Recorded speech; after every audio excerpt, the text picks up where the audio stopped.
Comenta Ortega y Gasset que el hombre ha puesto en práctica a lo largo de su historia dos métodos fundamentales de conocimiento de la realidad.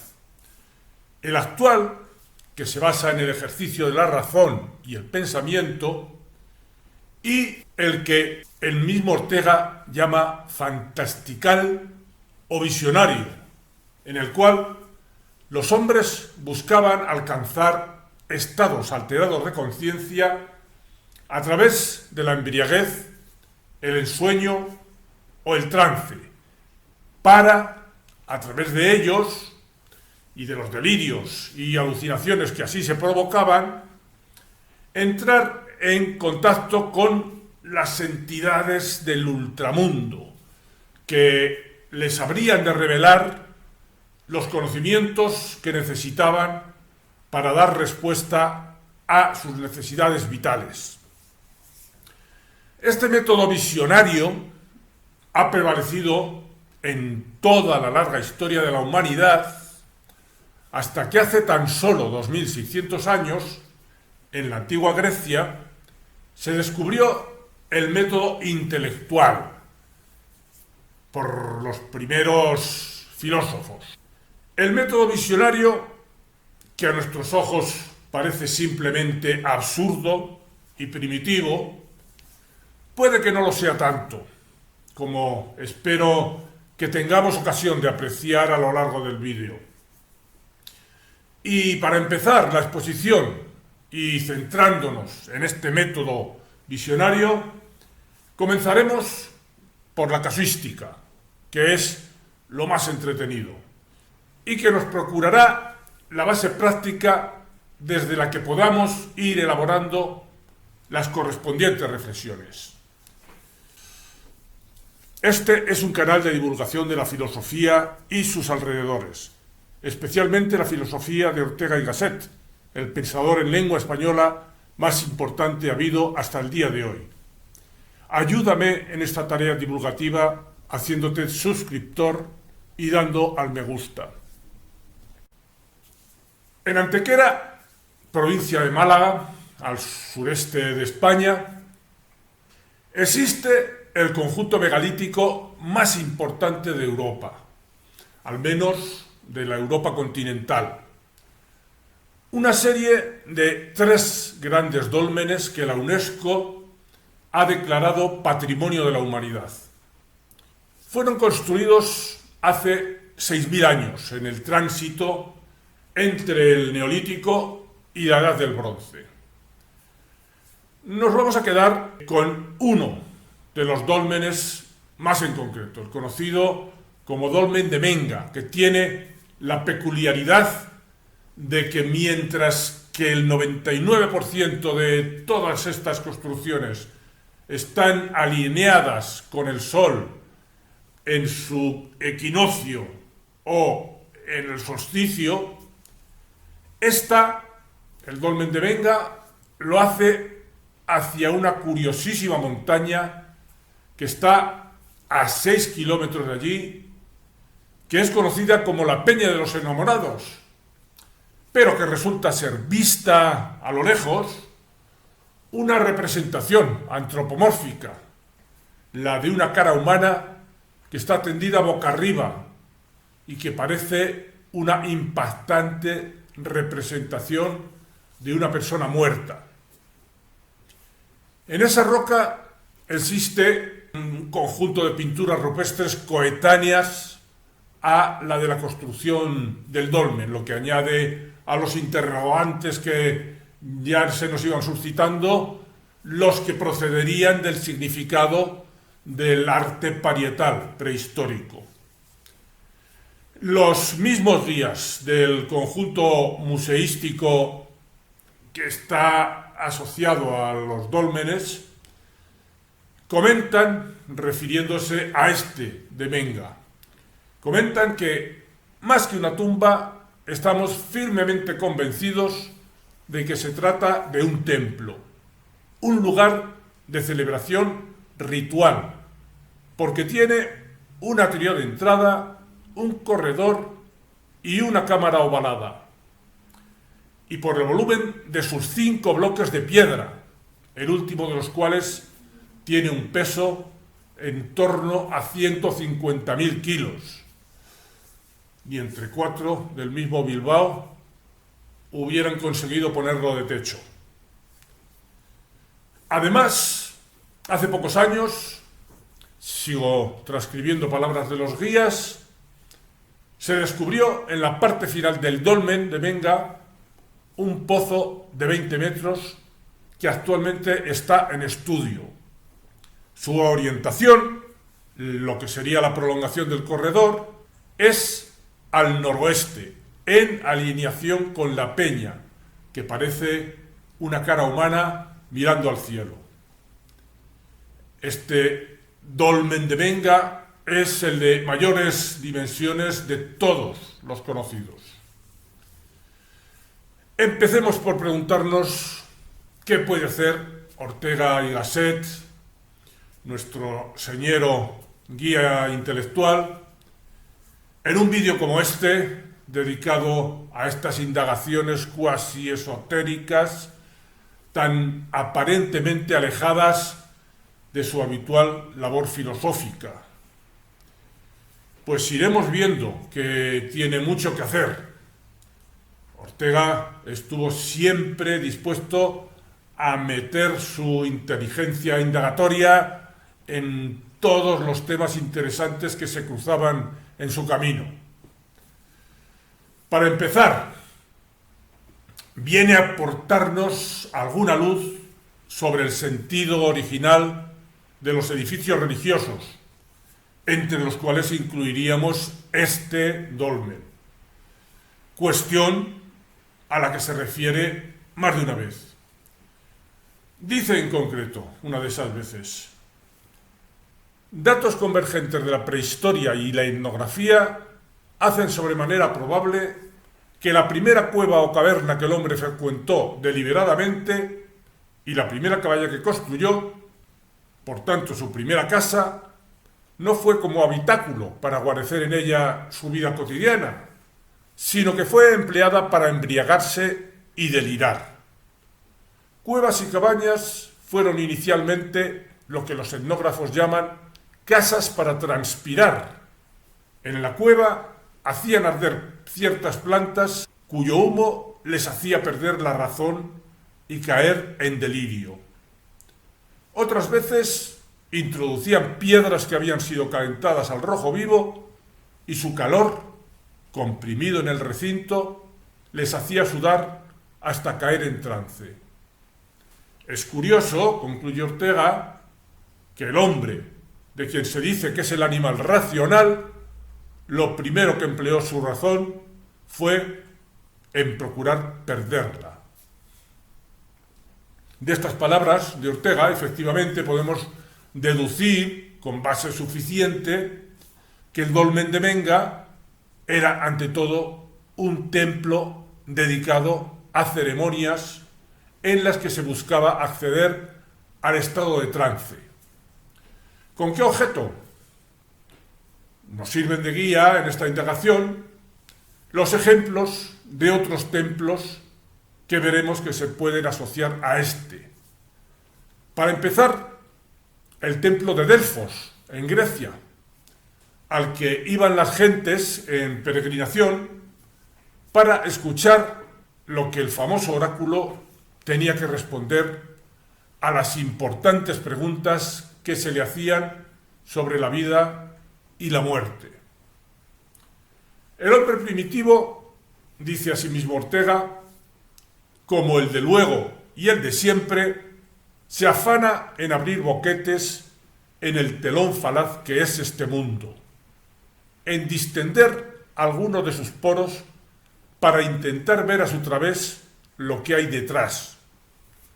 Y sigue diciendo Ortega: profetes eran los hombres adscritos a los templos donde se emitían oráculos, Delfos, Dodona, y su misión consistía en interpretar, por tanto en aclarar y declarar las palabras y rumores, por sí mismos casi ininteligibles, que pronunciaba la pitonisa o la sibila cuando entraba en trance.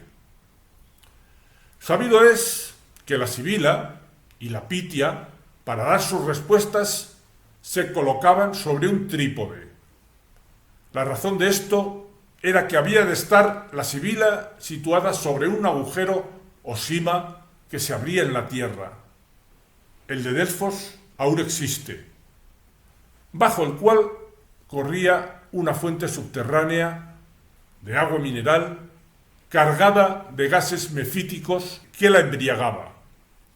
Ese agujero por donde llegaba la inspiración divina, la palabra del Dios, era pues un boquete o bocaciña, y como en latín os oris designa la boca, su diminutivo, boquita, será oraculum.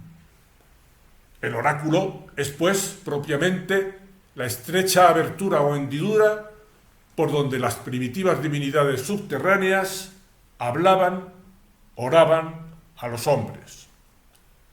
Hasta aquí la cita de Ortega. Según la tradición, en la parte más recóndita del templo de Apolo, dios al que estaba dedicado el oráculo, había un lugar subterráneo, el Aditon, al que la pitonisa descendía con una corona y un bastón de laurel, cuando le llegaba el momento de entrar en éxtasis y comunicarse con la divinidad. Se cuenta que ahí masticaba laurel, bebía agua de la fuente Casotis y se sentaba en un gran trípode situado sobre una grieta natural del suelo de la que salían vapores.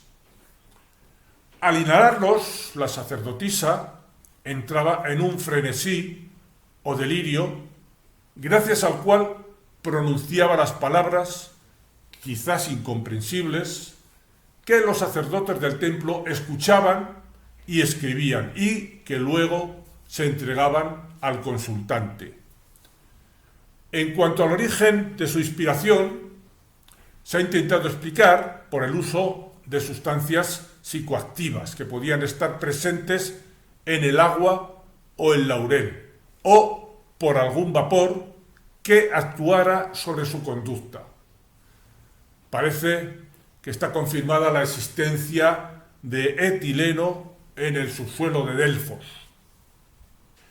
Volviendo al dolmen de Venga, creo que podemos inferir, a pesar de que los guías del mismo, y se deduce que los investigadores oficiales del museo a él adscrito no parece que hayan encontrado una explicación a la existencia en la cámara del fondo del mismo dolmen de un profundo pozo, podemos inferir, digo, sin ponernos demasiado fantasiosos, que la función de ese pozo habría de ser equivalente a la del que existía en el oráculo de Delfos.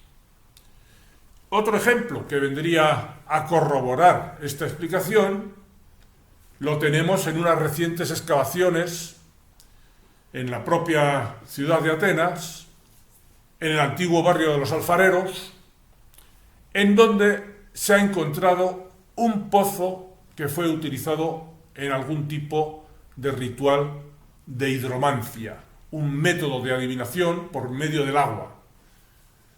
En las cercanías se conservan los restos de un gran santuario atribuido primero a Hécate, protectora de la descendencia, pero también poseedora de las llaves del infierno, el mundo inferior, y posteriormente a Artemis Soteira, la que cura y alivia el sufrimiento de los mortales.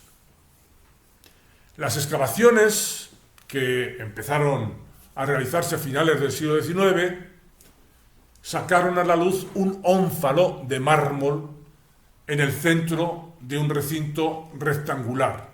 El ónfalo era una piedra cónica que representaba el ombligo del mundo, desde donde se había iniciado la creación del cosmos.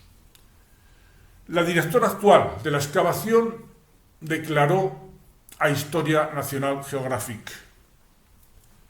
En 2012, unas labores de limpieza revelaron que el ónfalo estaba perfectamente montado sobre una losa de mármol que cubría una abertura.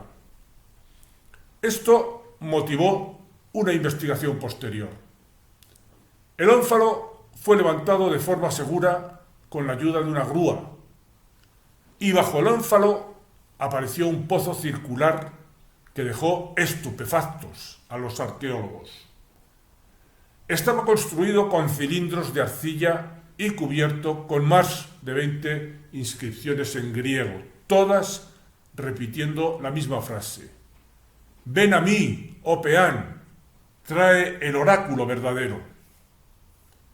El término peán es uno de los epítetos con que se designaba al dios Apolo, el hijo de Zeus. El pozo fue utilizado en algún tipo de ritual de hidromancia, un método de adivinación por medio del agua. Hasta aquí las declaraciones de la directora de la excavación. Y podemos corroborar, en fin, la idea que habíamos expuesto, de que el pozo del Dolmen de Menga tenía una función equivalente a este pozo de estas excavaciones recientes y al pozo o hendidura del oráculo de Delfos. Y bien, ¿qué tenía que aportar una sibila embriagada o unos chamanes drogados o que llegan a ponerse en trance por otro de los diversos medios que existen para ello? Por ejemplo, el vino, del cual todavía quedan restos simbólicos en la consagración de la misa católica. Pues se pretendía llegar a un tipo de conocimiento que no tenía un origen racional. A este se llegó, como ya hemos dicho, hace 2600 años, gracias a los filósofos griegos, sino que se accedía a este tipo de conocimiento por revelación. Se trata del método que Ortega llamaba visionario. La mentalidad primitiva, seguimos recogiendo las palabras de Ortega sobre este tema, la mentalidad primitiva que aún perdura en la mayoría de los habitantes de los pueblos civilizados, creía opuestamente a los pensadores que utilizan la razón para acceder al conocimiento, que es el ensueño, la embriaguez, el delirio y el trance quienes nos hacen presente la verdadera realidad. Por eso, el hombre primitivo desarrolló las técnicas delirantes para obtener el sueño vivaz, la embriaguez y el trance. Esto explica el sorprendente hecho de que entre los inventos más antiguos de la humanidad se halle el descubrimiento de los estupefacientes. El uso del vino y el cultivo de la vid, aunque son posteriores, tienen el mismo origen entre mágico y religioso. La expresión in vino veritas, que hoy tiene para nosotros un sentido pícaro y de pandilla, es un viejo dicho latino que poseía pleno vigor religioso. En la exaltación de la embriaguez, la verdad se hace presente. De aquí que hallemos la estricta correspondencia de esa expresión en Grecia, donde se decía: «Hoy nos cae alétera», el vino, eso es la verdad. Antífona de la religión dionisíaca. Una antífona es un breve canto o rezo que se recita antes y después de los salmos y cánticos del oficio litúrgico que se esté realizando. Ya veremos más adelante que existen interpretaciones que permiten deducir que no necesariamente las visiones de las sibilas o de los chamanes en estado de trance eran producto de mentes meramente delirantes que emitían mensajes sin sentido. Ahora volvemos a la casuística. ¿Qué significado tiene el hecho de que el dolmen de Menga que tenemos entre manos esté orientado al revés que la casi totalidad de este tipo de edificaciones, hacia esa montaña de aspecto antropomórfico, parecida concretamente a la cara de una persona tendida boca arriba? Y quizás haya que suponer que con el resto del cuerpo bajo tierra. Para buscar una posible interpretación, interrumpamos por un momento nuestra excursión por Antequera y vayámonos de viaje hacia el norte, hacia las cuevas prehistóricas con arte parietal del norte de España y del sur de Francia, entre otros lugares. Y para el viaje nos llevaremos en el equipaje el imprescindible libro titulado Los chamanes de la prehistoria, escrito por dos prestigiosos autores, el prehistoriador y ex asesor del Ministerio de Cultura de Francia, Jean Clotes, y el arqueólogo y doctor en antropología social, David Lewis Williams. Hablan estos autores de la función de los chamanes en las sociedades primitivas. El chamanismo, dicen, es en sí mismo un sistema de creencias de componentes múltiples, ya que comprende técnicas de curación, de control de los animales, ritos para influir sobre los elementos, profecías, búsqueda de visiones, prácticas de hechicería, viajes extracorporales y otras actividades. Los chamanes, igual que las sibilas o incluso que las brujas medievales, buscaban acceder al estado mental del trance con el objeto de contactar en ese estado con entidades mágicas del mundo subterráneo, del mundo inferior, los infiernos. Quizás el espíritu de la entidad colectiva de algún animal, especialmente los que se creía que estaban dotados de una energía, de un poder especial, con el cual, con ese espíritu, llegaban no solo a comunicarse, sino a dejarse poseer por él. De ahí los rituales en los que el chamán se inviste con la piel o la cornamenta del animal en cuestión, para así conocer lo que esos espíritus podían decirle. En el Paleolítico, o en el tiempo de las brujas, en el medievo, las cuevas fueron lugares de conexión con esos espíritus o entidades. Después del Paleolítico, lo serían los templos, como el dolmen que hemos comentado, ya en el Neolítico y en la transición a la Edad del Bronce. Lejos de los humanos y de la ayuda de su comunidad, dicen Clotes y Lewis Williams, refiriéndose a un caso ejemplar, el chamán ayuna y medita. Se provocará a veces el sufrimiento por medio de flagelaciones. Finalmente, el hambre, el dolor, la concentración intensa y el aislamiento social se combinarán para hacerlo entrar en trance.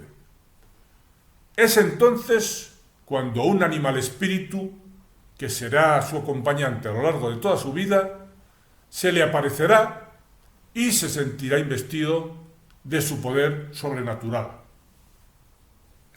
Las cuevas son consideradas como entradas al mundo de los espíritus, espíritus subterráneos en concreto, habitantes del mundo inferior, que a veces salen y vuelven a entrar por las fisuras u otros accidentes de la superficie rocosa.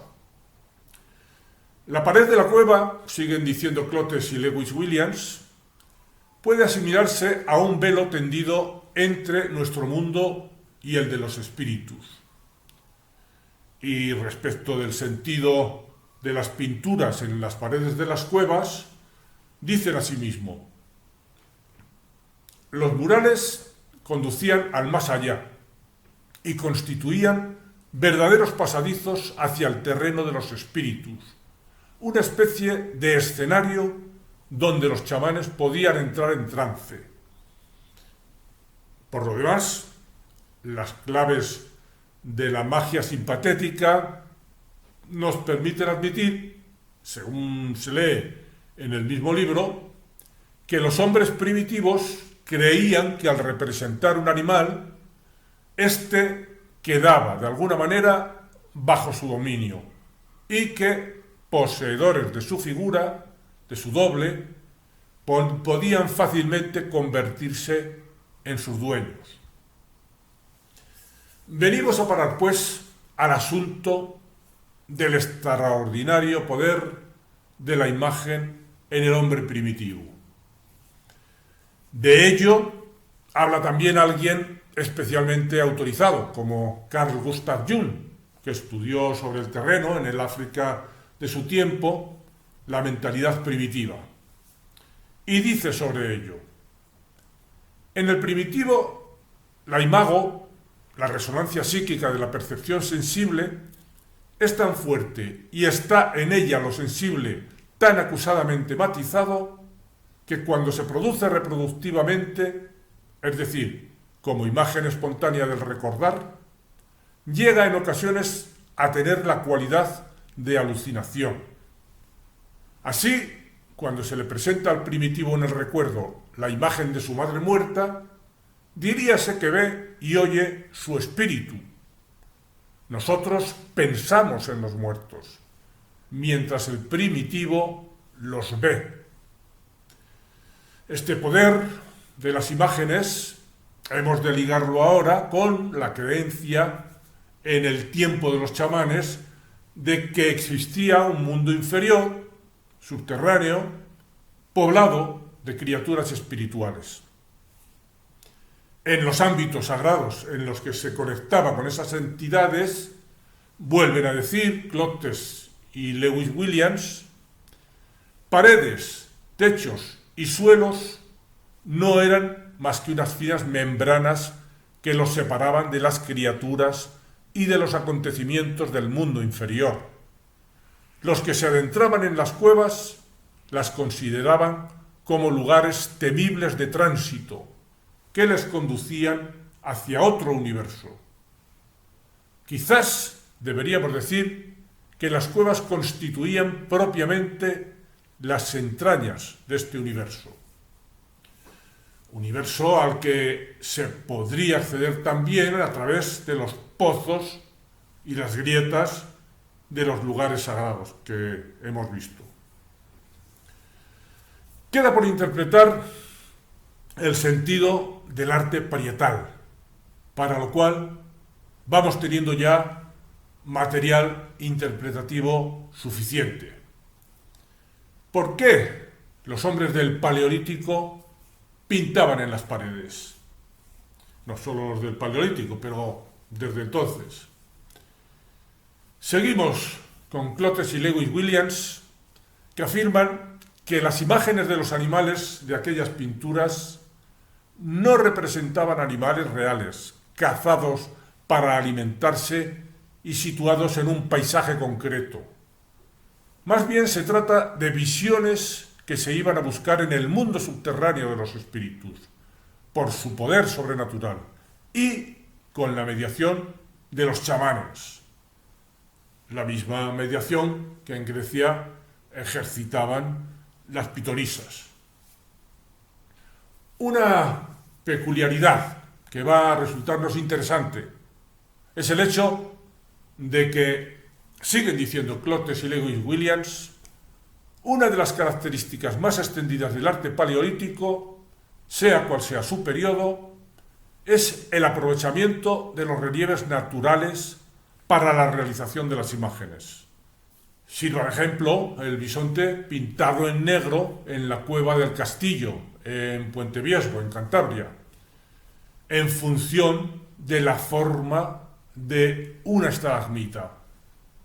El dorso, la cola y la pata trasera del animal se adaptan perfectamente a la forma natural, pero para poder hacer esto, el artista ha colocado al bisonte verticalmente. Lo que importaba, pues, era convertir en significante el contorno natural de la pared, el relieve de la pared. Esa forma desencadenaba el proceso alucinatorio o pseudoalucinatorio que precedía al hecho efectivo de pintarla. Algo equivalente podemos decir de los bisontes de Altamira. El efecto producido por estas imágenes es que a través de esos relieves las figuras parecen salir del interior de la cueva. Así que pueden afirmar Clotes y Lewis Williams. La manera como muchas imágenes fueron realizadas e insinuadas a partir de las superficies rocosas sugiere que los artistas recrearon o volvieron a soñar sus visiones y las fijaron sobre la pared, considerada como la membrana que éstas tenían que traspasar para materializarse. Una cueva rica en pinturas, en consecuencia, no encierra simplemente un cierto número de imágenes mentales, es el receptáculo de numerosas visiones que las figuras vuelven reales y tangibles. Esta materialización pudo tener lugar en el transcurso de un estado de conciencia alterada, cuando el chamán se esforzaba por tocar y concretizar las imágenes que flotaban delante suyo sobre las paredes.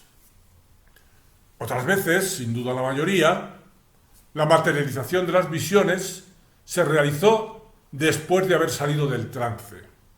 Los chamanes se sirvieron entonces de trazos grabados y pintados para suscitar y reencontrar sus visiones. Y respecto de las frecuentes pinturas de manos en las paredes, sería una forma de relacionarse a través del contacto con estas, con las paredes, con el mundo oculto de los espíritus que pululaban al otro lado de la membrana parietal. Las danzas, los cantos y las otras actividades que se desarrollarían en presencia de estas imágenes preparaban psicológicamente para el contacto con los espíritus, mayor y de efectos alucinatorios más acusados en quienes además se drogaban. Si regresamos en nuestra excursión de nuevo al Dolmen de Venga, en Antequera, y volvemos a mirar la montaña antropomórfica hacia la cual está orientado, podemos observarla con la nueva perspectiva que nos permite esta interpretación del sentido del arte parietal, que a menudo superponía sus creaciones a los relieves naturales. En este sentido, dice Carl Gustav Jung, el hombre primitivo es de una subjetividad tan extraordinaria que su conocimiento de la naturaleza es esencialmente lenguaje y revestimiento exterior del acontecer anímico inconsciente. La cara que aparenta ser la montaña parece, en fin, emanar de la tierra, y ello sugeriría que el resto del cuerpo sigue bajo tierra, en ese mundo inferior del que emanan también las figuras representadas en las pinturas de las cuevas, muchas veces también incompletas y presumiblemente por la misma razón, que el resto del cuerpo está al otro lado, en el ámbito subterráneo de los espíritus.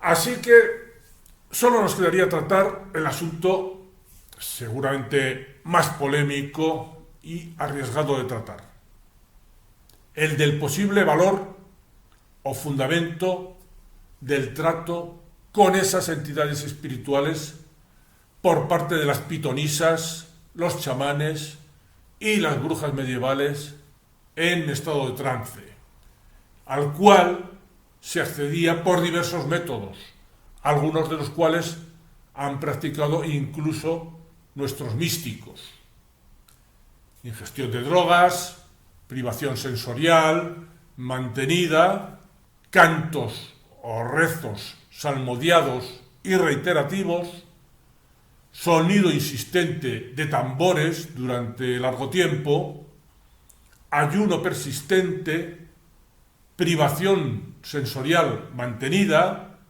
castigo corporal, por ejemplo, con autoflagelaciones, o en fin, a través del sufrimiento extremo, como les ha ocurrido, según reiterados testimonios, a montañeros, exploradores del polo o náufragos que han hablado de sus encuentros con lo que han dado en llamar el tercer hombre, que sienten aparecer en situaciones extremas y que cuentan cómo esa presencia que se les aparece, una presencia invisible, les ha ayudado a salir de esa situación límite.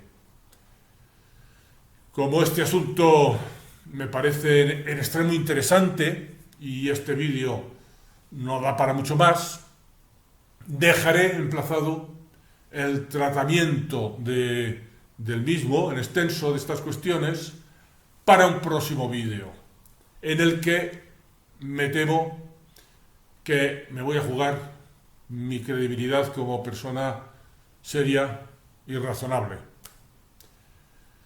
Dejaré abierta la cuestión invitando a reflexionar sobre el hecho de que si las consultas de pitonisas y chamanes a este tipo de entidades, que me anticipo a decir que yo creo que son proyecciones del inconsciente, del propio inconsciente, dejemos en suspenso la solución al interrogante de qué pueda ser el inconsciente. Si esas consultas, digo, solo dieran de sí para respuestas absurdas y delirantes, ¿cómo es que ese método de conocimiento, que Ortega llamaba visionario, en el que la eventual verdad se transmitía no por razonamiento, sino por revelación, cómo es posible que este método visionario consiguiera sobrevivir tantos miles de años? ¿Tan tontos eran nuestros antepasados?